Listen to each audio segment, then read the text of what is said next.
नमस्कार दोस्तों। स्कंद पुराण के अनुसार सूत जी कहते हैं, विदर्भ देश में सत्यरथ नाम से प्रसिद्ध एक राजा थे।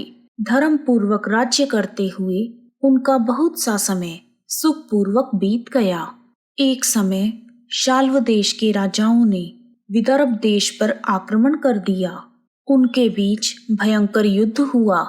दोनों पक्षों की बहुत सी सेना मारी गई, परंतु अंत में विदर्भ देश के राजा भी उनके हाथों से मारे गए।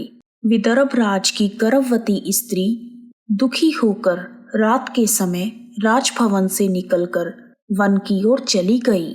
सुबह होने पर उस रानी ने जलाशय के किनारे एक वृक्ष के नीचे एक सुंदर से पुत्र को जन्म दिया। उसके बाद वह प्यास से व्याकुल होकर जलाशय में पानी पीने गई।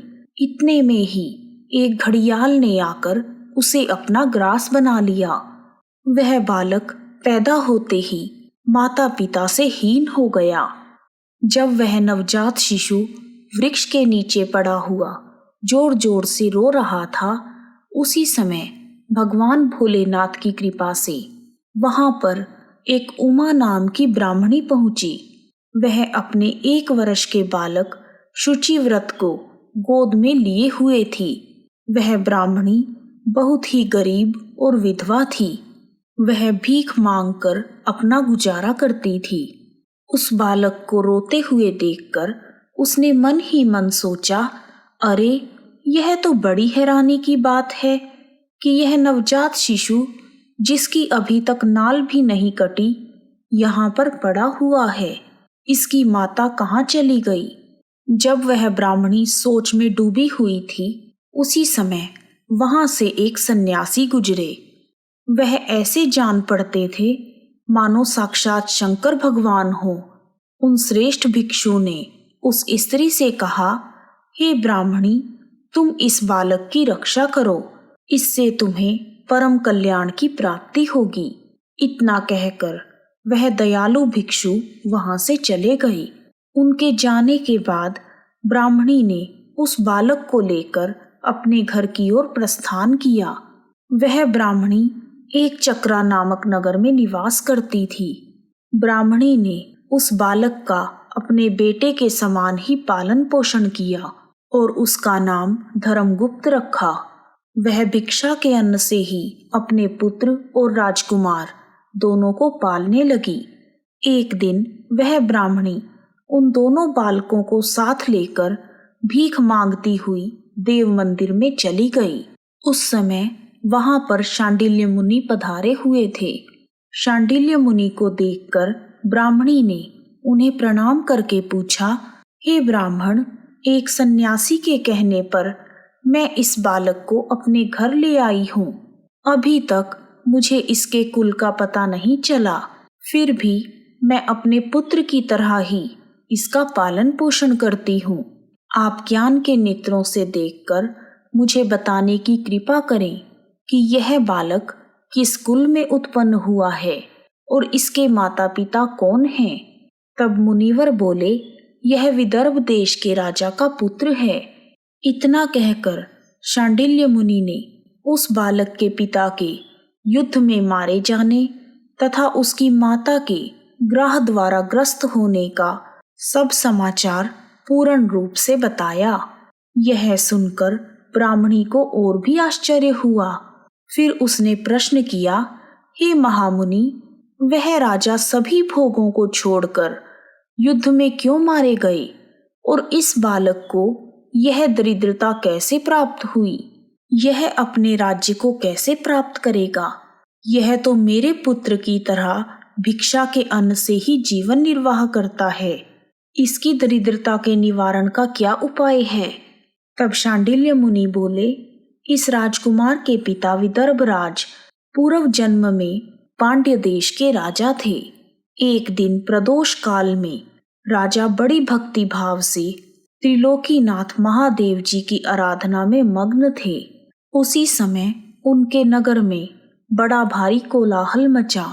उस शोर को सुनकर राजा ने बीच में ही भगवान शंकर की पूजा को छोड़ दिया और राजभवन से बाहर निकल गए। इसी समय राजा का मंत्री शत्रु को पकड़कर उनके समीप ले आया। वह शत्रु पांड्य राजा का सामंत था। उसे देखते ही राजा ने क्रोधपूर्वक उसका मस्तक कटवा दिया। शिव पूजा छोड़कर नियम को समाप्त किए बिना ही राजा ने रात में भोजन भी कर लिया। इसी प्रकार राजकुमार भी प्रदोष काल में भगवान शिव की पूजा किए बिना ही भोजन करके सो गया। वही राजा अगले जन्म में विदर्भराज हुआ। शिव पूजा में विघ्न होने के कारण शत्रुओं ने उसको सुख भोग के बीच में ही मार डाला। पूर्व जन्म में जो उसका पुत्र था, इस जन्म में भी राजा का वही पुत्र है। भगवान शिव की पूजा का उल्लंघन करने के कारण यह दरिद्रता को प्राप्त हुआ है। इसकी माता ने पूर्व जन्म में छल से अपनी सोत को मार डाला था। उस महान पाप के कारण ही वह इस जन्म में ग्रह के द्वारा मारी गई। हे ब्राह्मणी, तुम्हारा पुत्र पूर्व जन्म में भी एक ब्राह्मण था। इसने अपना सारा जीवन केवल दान लेने में बिताया है, यज्ञ आदि सत्कर्म नहीं किए, इसलिए यह दरिद्रता को प्राप्त हुआ है। उस दोष के निवारण के लिए अब यह भगवान शंकर की शरण में जाए। यदि यह दोनों बालक प्रत्येक प्रदोष के दिन भगवान शंकर का पूजन करते रहें, तो वर्ष भर के भीतर ही इनकी दरिद्रता का निवारण होगा तथा राज्य सुख की प्राप्ति होगी। इस प्रकार शरण में आई हुई ब्राह्मणी को मधुर वचनों द्वारा आश्वासन देकर शांडिल्य मुनि ने उनके दोनों बालकों को भगवान शंकर की आराधना के मंत्र का उपदेश दिया। उसके बाद ब्राह्मणी अपने दोनों बालकों को लेकर वहां से चली गई। 4 मास बाद एक दिन ब्राह्मण का पुत्र नदी में स्नान करने गया। वहां उसे धन से भरा हुआ एक घड़ा मिला, जिसे लेकर वह अपनी माँ के पास गया। माँ धन से भरे हुए घड़े को देखकर खुश हो गई और उसने कहा, इसे अपने भाई के साथ आधा आधा बांट लो। मगर धर्मगुप्त ने इस धन में हिस्सेदारी से मना करते हुए कहा, मैं किसी अन्य के भाग्य का भागी नहीं हो सकता। प्रत्येक व्यक्ति स्वयं के कर्म का फल भोगता है। इस प्रकार प्रसन्नता पूर्वक भगवान शंकर की पूजा करते हुए उन दोनों कुमारों का 1 वर्ष व्यतीत हो गया। एक दिन ब्राह्मण का पुत्र और राजकुमार वन में भ्रमण करने गए। मार्ग में उन्होंने देखा कि अनेक गंधर्व कन्याएं आपस में खेल रही थी। ब्राह्मण कुमार वहीं पर रुक गया और राजकुमार से बोला, हमें इससे आगे नहीं जाना चाहिए। ये गंधर्व कन्याएं हैं, किसी को भी अपनी ओर आकर्षित कर सकती हैं। मगर राजकुमार निडर होकर आगे बढ़ता गया। जब मुख्य गंधर्व कन्या ने राजकुमार धर्मगुप्त को देखा तो वह उसके प्रति आकर्षित हो गई। उसने अपनी सभी सखियों को फूल चुनने के लिए भेज दिया और राजकुमार के पास आने की प्रतीक्षा करने लगी।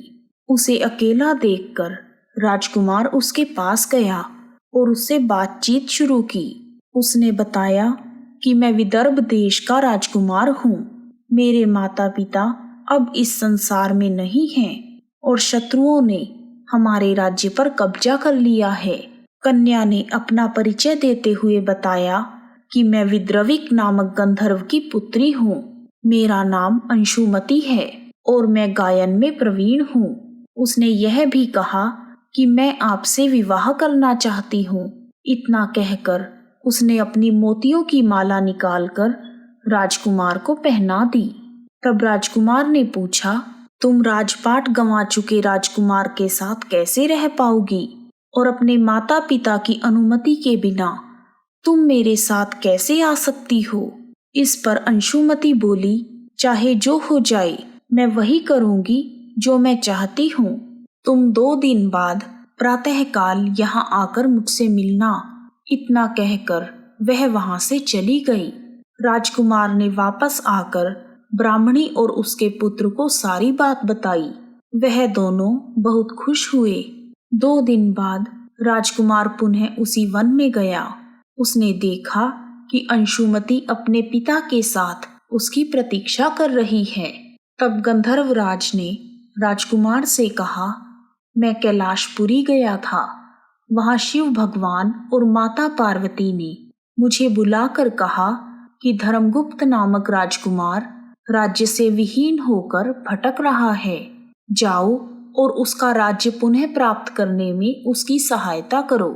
मैं उनकी आज्ञा के अनुसार अपनी पुत्री अंशुमति का हाथ तुम्हारे हाथ में दे रहा हूँ और राज्य प्राप्त करने में मैं तुम्हारी सहायता करूँगा।